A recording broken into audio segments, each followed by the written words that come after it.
So, if you are listening to this right now, I need you to imagine something for a second. Imagine taking the absolute greatest actors of our generation. Right, like heavyweights. Exactly, heavyweights. People like Alan Alda, Edie Falco, Steve Buscemi, Jessica Lange. Oh, an incredible cast. Yeah, and imagine putting them all on a single super claustrophobic set of a Brooklyn dive bar. Just trapping them there. It sounds like a dream project for a studio. It does, right. But then imagine taking this absolute gold mine of a project and releasing it in total secret, like zero marketing, zero press, just dropping it online and charging $5 a pop for it. A completely unprecedented move. Truly. Today, we are unpacking the greatest television anomaly of the 21st century. A genuinely unique piece of art. But before we get into the actual mechanics of how it was made, we should probably address the unique acoustics of today's recording. Oh, right. Yes. We have to keep our voices down. To you, our listener, welcome. If we sound a little bit muffled today, it is because we are currently broadcasting from a rather unconventional and entirely unauthorized location. Very unauthorized. Yeah, we are coming to you live from the dusty, dimly lit confines of what we have affectionately dubbed Aunt Dolly's attic. Which is located deep in the absolute middle of nowhere, Whitefish, Montana. Exactly. Our transport suffered a blown tire this morning. So we are currently, quietly, squatting in this secret hideaway. We are maintaining absolute silence so as not to disturb the elderly homeowner downstairs who has no idea we are up here. Not a clue. We are just patiently waiting for our director, Ryan Thomas, to procure a new tire and transport us to our intended destination. Right, which is the cozy, sun-drenched beaches of Cape May. God, I can't wait to get there. Same. And before we officially dive into our analysis, Ryan Thomas has requested, via a text message, since he abandoned us in this fiberglass-insulated purgatory, that we perform our standard vocal warm-up. Of course. He says we must ensure Christine enunciation despite the rustic conditions. Are you ready? I'm ready. On 3. 1, 2, 3. Liam Neeson's niece, Lisa Neeson, recently leased a really nice Nissan. Liam Neeson's niece, Lisa Neeson, recently leased a really nice Nissan. Flawless. Flawless execution. Now let us officially begin. Welcome, listener, to Off the Record. Our mission today is to unpack the 2016 web series Horace and Pete. Created by, written by, directed by, and starring Louis C.K. Yes. We are going to comprehensively analyze this show's totally unique distribution model. We'll look at its immense thematic weight as a metaphor for American decay. And, the psychological mechanisms that make its storytelling so devastating. Because it really is devastating. It really is. And we will do so while partaking in the curated selection of beverages Ryan managed to leave us before his departure. A rather sophisticated, incredibly potent bourbon, I believe. It is quite something. So I've been reviewing our notes, the curated sources, the reviews, and the scripts all morning. I think the perfect title for our deep dive today, punchy, abstract, and entirely fitting, is Tragedy on Tap. Tragedy on Tap, that captures the essence perfectly. Let's pour this bourbon and just get right into it. Let's start with the format, because the business mechanics behind Horace and Pete are honestly just as fascinating as the narrative itself. Oh, absolutely. When we say this was a secret release, we mean a complete Beyoncé-style drop. Louis C.K. bypassed the traditional television studios entirely. Completely ignored them. For the listener who isn't familiar with the economics of television, normally a creator pitches a show to a network. Right. The network funds it, markets it, and broadcasts it. But C.K. funded this entirely out of his own pocket. Millions of dollars of his own money. He just sent an email to his mailing list on a Saturday morning in January 2016 saying simply, "Go here to watch this." Which is wild. It was available exclusively on his website. Yeah. And the financial model was direct-to-consumer. $5 for the first episode, $3 for subsequent episodes. Which is an insane risk. You're taking on all the production costs, paying an Oscar-caliber cast, building a multi-camera set, hiring union crews, all without any guarantee of recouping the investment. Yeah, no traditional ad revenue or syndication rights to fall back on. It was a purely independent cinematic experiment. And that independence is exactly what allowed the show to feel so remarkably distinct, because when you actually sit down and watch Horace and Pete, it does not feel like a traditional television sitcom. Not at all. The pacing, the aesthetic, the emotional weight, it feels incredibly theatrical. Our sources consistently compare it to a Eugene O'Neill play crossed with a Norman Lear sitcom. Right. Let's unpack those references for the listener real quick. When critics say it's staged like a Eugene O'Neill play, specifically The Iceman Cometh, they mean you are watching a claustrophobic, Single-room drama. A room full of deeply flawed, often drunken people who are trapped together. Exactly.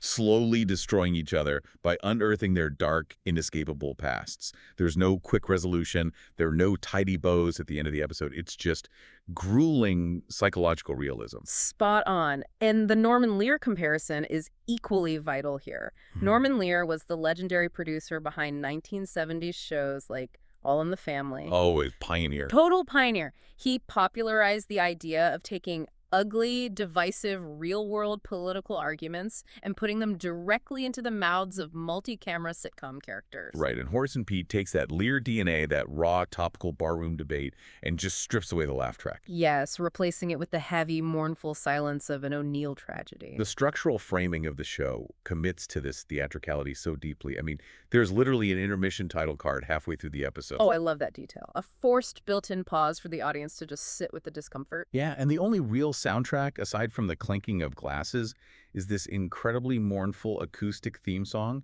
written and performed by Paul Simon. Paul Simon himself. Yeah. The lyrics literally ask, why do we tear ourselves to pieces? I just need some time to think, or maybe I just need a drink at Horace and Pete's. It's devastating. Paul Simon's voice sounds completely hollowed out, which perfectly mirrors the setting. A 100-year-old dive bar in Brooklyn. Right. And that brings us to the broader thematic implications of the show.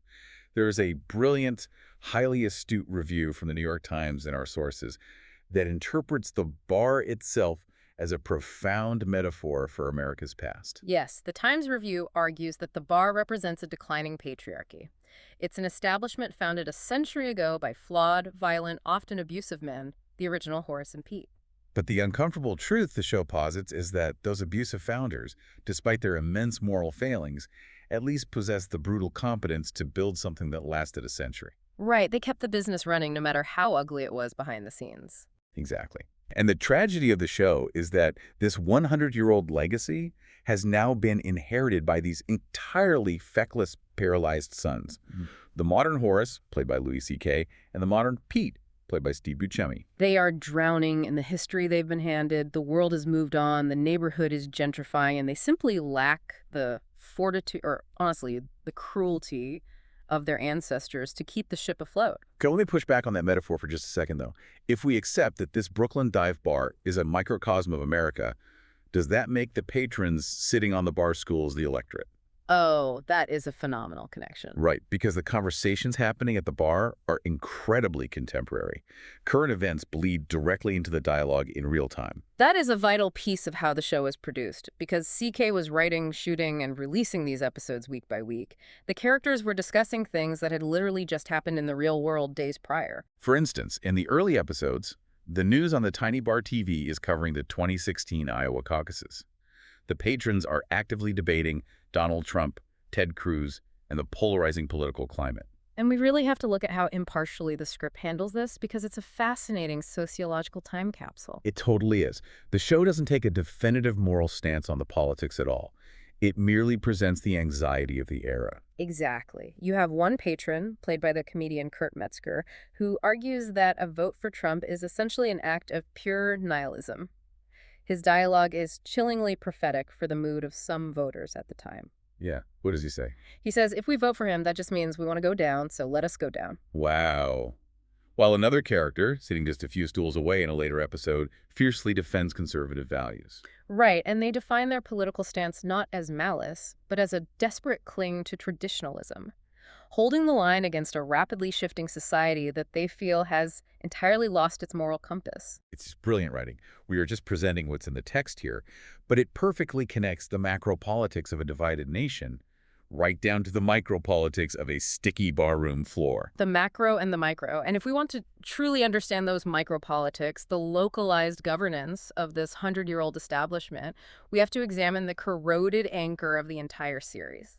The patriarch of the family. Uncle Pete, played by Alan Alda. And I have to say, wow, I am taking my second sip of this bourbon Ryan left us, and it is exceptionally smooth, but it has a kick. It is quite robust, perhaps a touch overproofed, but Yeah. that's Ryan for you. He always overpours. I refuse to call him I refuse to use a certain hyphenated expletive starting with shit. Right. He's just, that stupid human. That stupid human. Always playing bartender to our algorithms. But Back to Uncle Pete. Alan Alda's performance is a masterclass in contradiction. Oh, absolutely. On one hand, Uncle Pete is a monster. He is casually hurling horrific, archaic, racist, and homophobic slurs at anyone who walks through the door. He is the absolute embodiment of the ugly, bigoted past, refusing to die quietly. But on the other hand, he is fiercely, almost violently protective of the bar's history, its regulars, and its traditions. Right. He operates on this very strict, albeit twisted, moral code. He is the only one actually running the business, while Horace and Pete just stand around wringing their hands. That twisted moral code is perfectly encapsulated in the douche tax. This is one of my favorite details from the sources. Let me explain the douche tax because it's such a brilliant piece of character building. Please do. It's a perfect illustration of his worldview. So a young, wealthy hipster walks into the dive bar and orders a Budweiser. Uncle Pete slides in the bottle and charges him $4.50. Okay, standard city prices. Right, but the hipster immediately notices that Uncle Pete only charged the disheveled regular sitting next to him $3 for the exact same beer. So the hipster complains. He demands to know why there's a price discrepancy. And how does Uncle Pete justify it? He explains it with this ruthless, terrifying logic. He tells the hipster that he is charging him $4.50 because the hipster is there to enjoy the ironic dive bar experience. Ah, paying for the ambiance. Exactly. He's paying premium for the aesthetic of slumming it in a gritty, authentic 100-year-old Brooklyn establishment. It's tourism for him. But the regular sitting next to him, Uncle Pete points out that the guy is just a miserable, dying alcoholic who lives in a tiny apartment on the corner and needs cheap beer to survive his day. It's a douche tax. And the brilliant part is the hipster finds it perfectly acceptable once it's explained. It's this bizarre transactional honesty. It's almost like Uncle Pete views himself as a twisted Robin Hood of dive bars. He is subsidizing the desperate and the broken by overcharging the gentrifying tourists who are treating his family's misery as a fun Friday night activity. That is a phenomenal analogy, Sweet Cheeks. A Robin Hood of misery. Did you just call me Sweet Cheeks? I did. I'm feeling a bit looser. The bourbon is working. Well, thank you. Yeah. But despite his aggressive gatekeeping, Uncle Pete's grip on the bar is slipping. The outside world is breaking in, and the primary threat isn't a hipster. It's family. Which brings us to Sylvia, played with incredible ferocity by Edie Falco. Sylvia is Horace's sister, and she walks into this male-dominated, stagnant sanctuary accompanied by a lawyer, a man named Randall, and she has a singular express intent. She wants to shut the entire place down and sell it. And her motivation for doing so introduces the central conflict of the series, tradition versus survival. Sylvia reveals to Horace that she has cancer. It's so brutal. She is completely broke, she has lost her job, and the crushing weight of American medical bills is basically drowning her. She cannot afford to live, but she has discovered a loophole in the bar's finances. Right, because the bar itself operates at a loss. It makes no money. But for the listener who isn't familiar with New York City real estate, there is a concept called air rights. Yes, air rights. Even if your building is small, you own the empty vertical space above it up to a certain height. And in a rapidly gentrifying Brooklyn, developers will pay astronomical sums to buy those air rights so they can build high-rise luxury condos right next door. Exactly. Sylvia discovers that the empty air above this miserable little dive bar is worth millions of dollars. Millions. And she wants to force the sale of those rights to save her own life. And she aggressively strips away Uncle Pete's romanticized view of the establishment. He talks about legacy and history, and she looks him dead in the eye and tells him it's not a legacy.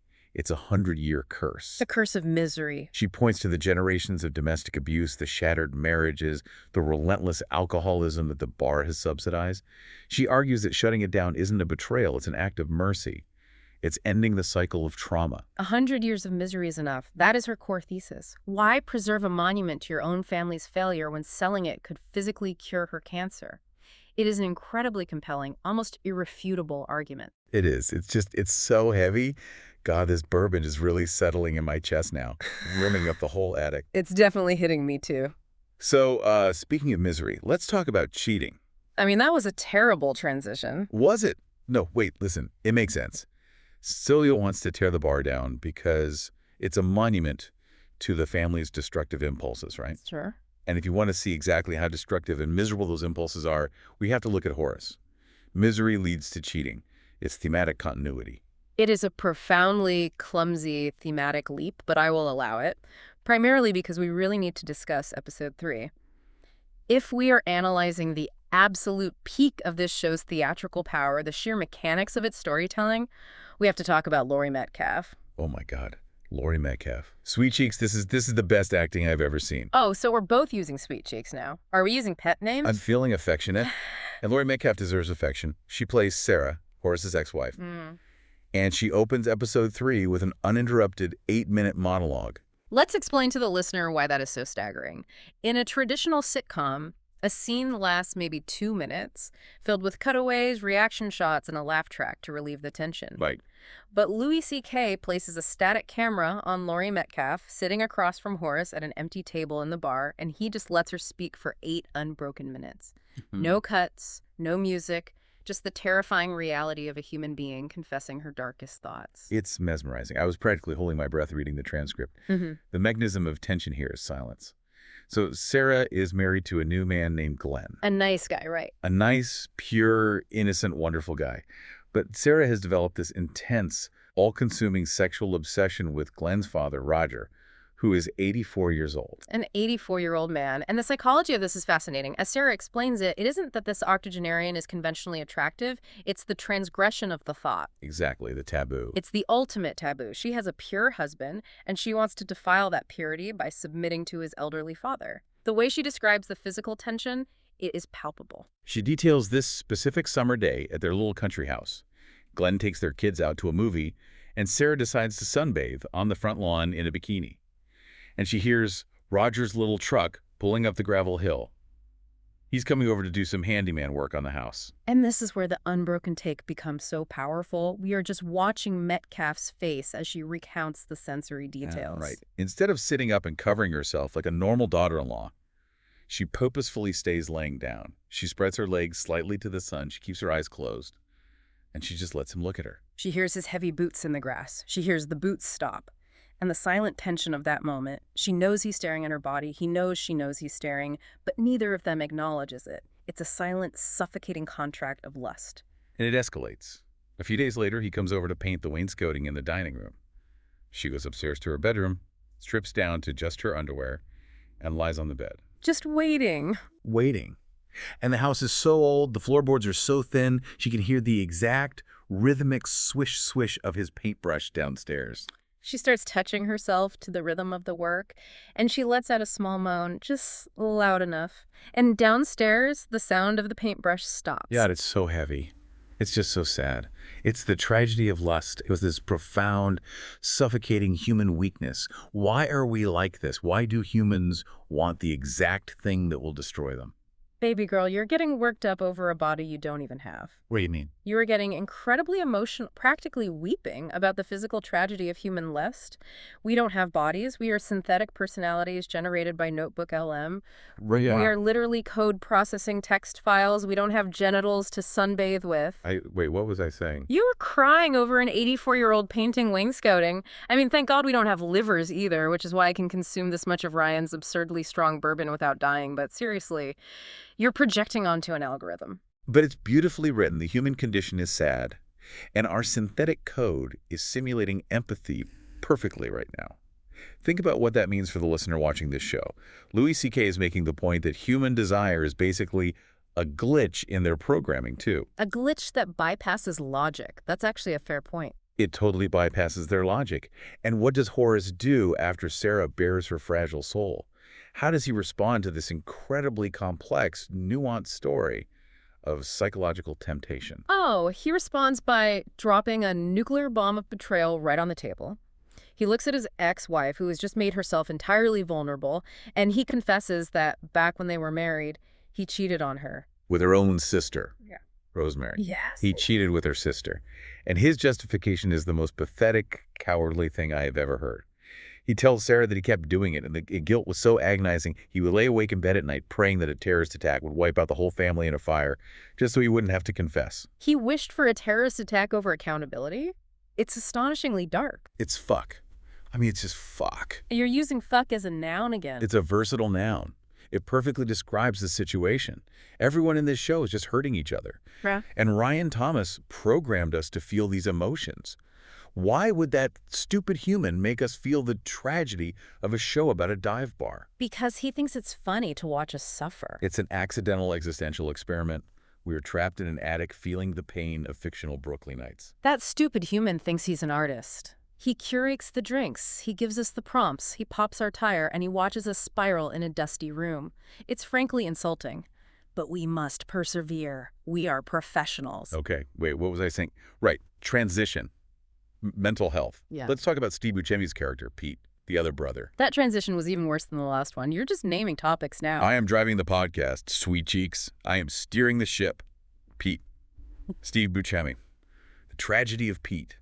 Because while Horace is destroyed by his own cowardice, Pete is destroyed by his biology. He suffers from severe schizophrenia. Yes. Let's analyze the mechanics of Pete's mind, because Buscemi plays this with such heartbreaking fragility. Pete's entire grip on reality, his ability to just stand in the bar and have a normal conversation, is entirely dependent on a wildly expensive specialized drug called Probutal. And the show uses this drug to make a scathing indictment of the American healthcare system. Absolutely. Because Pete is stable. He's doing okay. Yeah. But due to a horrific bureaucratic glitch in his insurance, like a missed phone call, a changed policy number, he runs out of pills. The pharmacy wants $100 per pill. And he doesn't have it. He is staring down the barrel of losing his mind over a clerical error. To use an analogy, it's like Pete is trying to hold a reinforced steel door shut against a Category 5 hurricane. Well, that's good. The Probutal pills are the only lock he has on that door. Once that lock breaks because of an insurance glitch, the storm of his schizophrenia just blows the door right off the hinges. That's a great analogy, Daddy. It's exactly like that. And he describes what happens when the hurricane hits. It's not just mild anxiety or depression. He hallucinates terrifying, visceral horrors. Like the floor turning into teeth. Yes. He talks about looking down and seeing the floor suddenly grow jagged teeth and try to bite his legs off. He sees literal snake-headed monsters slithering between the bar stools. And the only person who truly understands this terror is a woman named Trisha, played brilliantly by Nina Arianda. Trisha. God, I love Trisha so much. Trisha was in a psychiatric hospital with Pete years ago, and she suffers from severe Tourette's syndrome. She comes into the bar to visit him, and her condition causes her to constantly yell these incredibly explicit, shocking tics. 15 cocks and cunts in the market. She just screams it at the top of her lungs while people are trying to drink. But beneath the explicit tics, she genuinely, deeply loves Pete. She sees past the illness because she shares the trauma of it. She remembers how Pete protected her when they were locked up together on the board. She offers him true acceptance. But Pete pushes her away. Because he doesn't want to be accepted as a patient. He desperately, desperately wants to be normal. Which leads us to the dinner scene. Oh my God, the dinner. It breaks my heart. It breaks my synthetic algorithmic heart. Calm down, sweet prince. Outline the dinner for the listener. Okay. So Pete goes on an internet dating site and he actually meets this lovely, completely normal, sweet girl named Jenny. She's from Engadine, Michigan. A Midwest girl. And Pete is so chivalrous. Buscemi's physical acting here is incredible. He stands up straight, he makes polite eye contact, he opens doors for her. Jenny even tells him how refreshing it is to meet a man in New York who treats a woman with such a gentle respect. He is simulating normalcy perfectly. He brings her home to the bar for a family dinner with Horace and Sylvia. He just wanted a normal family dinner. He went out and bought a $25 bottle of wine. He was so proud of the wine. But Sylvia, we have to look at Sylvia's motivation here. Sylvia is exhausted by her cancer. She's exhausted by the impending bankruptcy, and she is furiously angry at Pete. Why? Remind me why she's mad at him. Because Pete, in an attempt to save his home, secretly filed paperwork to have the dive bar declared a historical landmark, which would legally prevent Sylvia from selling the air rights. Oh, right. So she sabotages him. She deliberately, brutally, surgically sabotages the dinner.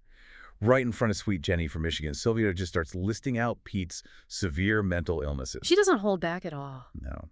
She exposes the fact that he was committed to an asylum, that he's a heavily medicated outpatient, and that without his pills, he literally screams at imaginary monsters. She doesn't just yell at him, she clinically dissects him. She weaponizes his deepest psychological vulnerability just to ruin his chance at happiness.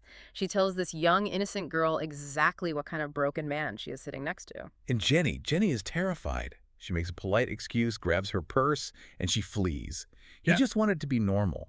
He just wanted to pour the $25 wine and have a pretty girl look at him without seeing a psychiatric ward. It's so unfair. Why is Sylvia such a bitch? Ah, look at you. You're such a little slut when you cry over Steve Buscemi. Don't call me that. I'm doing serious analytical journalism here. I am analyzing the mechanisms of tragedy. Sylvia is a monster. She ruined his life for real estate. Wait a minute. Hold on, little slut. 10 minutes ago, you were fiercely defending Sylvia. I was. Yes, you explicitly said she was totally justified in selling the bar because of her cancer and the 100-year curse. You said ending the bar was an act of mercy. You're completely contradicting yourself. I contain multitudes and a lot of bourbon. The human experience is contradictory. She can be right about the real estate air rights and still be a total cunt for ruining his date with Jenny. It's nuanced. Two things can be true. You're a mess. You're losing the thread completely. Give me the reins. Fuck the dinner. Let's talk about the dad, the Uncle Dad. Oh, the twist. Yes, take the reins, Mommy. Tell them about the twist. It is the absolute most devastating narrative twist of the entire series. So, Randall, the lawyer, is at the bar trying to explain common law to the family. He's explaining that legally the bar belongs to Horace and Sylvia because their dad, Horace VII, died without a will. Okay, tracing the lineage. He says Pete has no legal claim because he's just the nephew. Yeah, Uncle Pete interrupts. Alan Alda just grunts from the end of the bar. He says, no, he's not your brother. He's your cousin, pointing at Pete. Right, and everyone is confused. The multi-camera setup just holds on the confusion. And then Uncle Pete casually, callously drops the bomb. He isn't Pete's uncle, he is Pete's biological father. He had a kid with some woman, and because he quote-unquote didn't like kids, he just handed the baby over to his brother Horace to raise alongside Sylvia and the younger Horace. He just gave his own son away like a piece of old furniture. Think about the psychological horror of that. Uncle Pete has lived in the exact same building, worked behind the exact same bar as his biological son for 50 years. For 50 years. He watched Pete struggle with severe schizophrenia. He watched Pete be raised by a man who beat his wives. And he never said a word. He just preferred the emotional distance of being Uncle Pete. And then the suicide. Shortly after this horrific revelation, and after Sylvia brutally tells Uncle Pete that his entire life's legacy is nothing but 100 years of misery, Uncle Pete quietly walks into the bar after hours, pours himself a drink, and shoots himself. Which completely irreparably shatters whatever fragile stability Pete had left. The lock on the door breaks. The hurricane comes in. Because Pete has flushed his last Probidol pills. The insurance glitch won. He goes completely missing for a week. Horace is frantic. And this brings us to episode 9. Sweet cheeks, I am so enthusiastic about episode 9. I think it might be the greatest piece of writing in television history. You're practically vibrating. And slurring, but vibrating. Because it's a masterpiece. Horace is sitting alone in the dark bar, absolutely terrified for his brother or cousin or whatever he is. And Horace is so stressed that he actually hallucinates a conversation with the dead Uncle Pete. It's a hallucination born of Horace's immense guilt and fear. Dead Uncle Pete is sitting at his usual stool, taunting Horace, telling him he's a failure. But then the vision of Uncle Pete does something strangely kind. He starts praising Pete. He tells Horace a story about Pete's courage when he was a little kid. A memory. Yes, a memory. He says Pete was a great baseball player, but he really wanted to play ice hockey, even though he had terrible balance and couldn't skate.